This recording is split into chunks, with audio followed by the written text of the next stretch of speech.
பெண் சூசைட் பண்ணிக்கிட்டதை பற்றி பெரிய அதிர்பதியாக எல்லாரும் பேசிக் கொண்டிருக்கிறார் நண்பர்களே. நான் இதைத்தான் கடந்த 10 ஆண்டுகளாக சொல்லிக் கொண்டிருக்கின்றேன். அதாவது நண்பர்களே, கிட்டத்தட்ட 300 பவுன் போட்டு நகை போட்டு கல்யாணம் பண்ணி கொடுக்குறாங்க. ஒரு 2 கோடி ரூபாயிலேருந்து 3 கோடி ரூபாய் செலவு பண்ணி அந்த கல்யாண விழா விருந்துகள் வைக்கின்றார்கள்.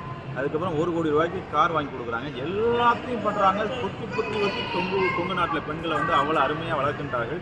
அதாவது கிளியை வளர்த்து குரங்கு கையில் கொடுத்தது மாதிரி பார்த்தீங்கன்னா அவ்வளோ அருமையாக ஒரு வளர்த்து ஒரு ஒரு ஒரு ஒரு ஒரு ஒரு சோசியல் ஸ்டேட்டஸ், பொருளாதார நிலைகள், சூழ்நிலைகள் அப்படின்னு சொல்லிட்டு எந்த விதமான தாம்பத்தியத்தை பற்றிய புரிதலும் இல்லாமல் ஆசை 60 நாள் மோகம் 30 நாள் அது கூட அங்கே இல்லை.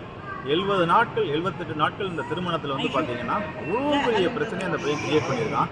நான் என்ன சொல்லுகின்றேன் என்றால், இந்த கல்யாணத்துக்கு விருந்து வகையறா வச்சு இவ்வளோ செலவு பண்ணுறீங்களே, அந்த மணமகனுக்கும் மணமகளுக்கும் ஒரு தாம்பத்தியத்தை பற்றி ஒரு புரிதல் இருக்கின்றதா?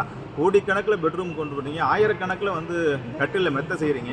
ஆனால் அந்த பெண்ணுக்கும் ஆணுக்கும் தாம்பத்தியத்தை பற்றி பிடித்திருக்கா? அந்த பெண்ணை கரெக்டான கவனித்து பார்த்தீங்கன்னா அந்த பெண்ணு அவ்வளோ சென்சிட்டிவாக ஒருத்தனுக்கு ஒருத்தி அப்படின்னா அவ்வளோ அருமையாக அழகான ஒரு குடும்ப பாரம்பரியத்தில் வளர்க்கப்பட்டிருந்தது.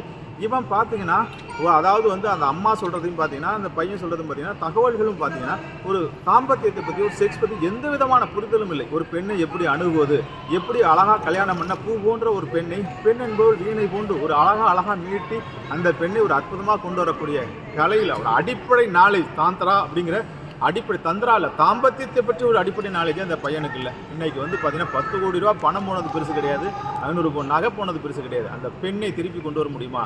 இந்த கல்வி இந்தியாவில் மட்டுமில்லை, உலக லெவலில் மட்டுமில்லை, தமிழ்நாட்டில் மட்டுமில்லை, இது வளராத வரலும் இந்த மாதிரி அவலங்கள் நடந்து கொண்டே இருக்கும். இந்த சமூக அவலங்கள் நடந்து கொண்டே இருக்கும். இந்த உலகத்துக்கே இரும்பு மனிதராக உலகத்துக்கு பார்த்திங்கன்னா இந்தியாவை ஒன்றிணைத்த மாமனிதர் சர்தாபாய் வல்லபாய் பட்டேல் சிலையில் இருக்கும்போது ஏன் மனம் படைத்த ஒளி படைத்த கண்ணினாய் வாவான்னு பாரதி பேசின அற்புதமான மண்ணிலிருந்து நம்ம இங்கே பேசிக்கொண்டு இருக்கின்றோம். இன்றைக்கு பெண்ணிடம் தைரியம் இல்லை, வீரியம் இல்லை, சமுதாயத்தில் நடக்கக்கூடிய பிரச்சனை இல்லை. இதை எல்லாத்த விட பெற்றோர்களுக்கு ஒரு புரிதல் இல்லை என்பது மிகப்பெரிய அவமானம் நண்பர்களே. ஆகவே உளவியல் மருத்துவர்கள் இருக்கின்றார்கள். ஏன்னா தந்த்ரா வகுப்புங்கிறது இப்போ நிறைய உலகம் முழுவதும் அவேர்னஸ் கொடுத்து விட்டுருவோம். இந்த கட்டில் இன்பத்தை பற்றி ஒரு புரிதலும், செக்ஸை எப்படி அனுபவங்கிறது அந்த மாப்பிள்ளை கல்யாணம் பண்ணுறதுக்கு முன்னாடி எப்படி ஒரு மெடிக்கல் டெஸ்ட் எடுக்கணும், அதே மாதிரி பார்த்தீங்கன்னா அவனுக்கு தாம்பத்தியத்தை பெரிய அறிவு இருக்கா?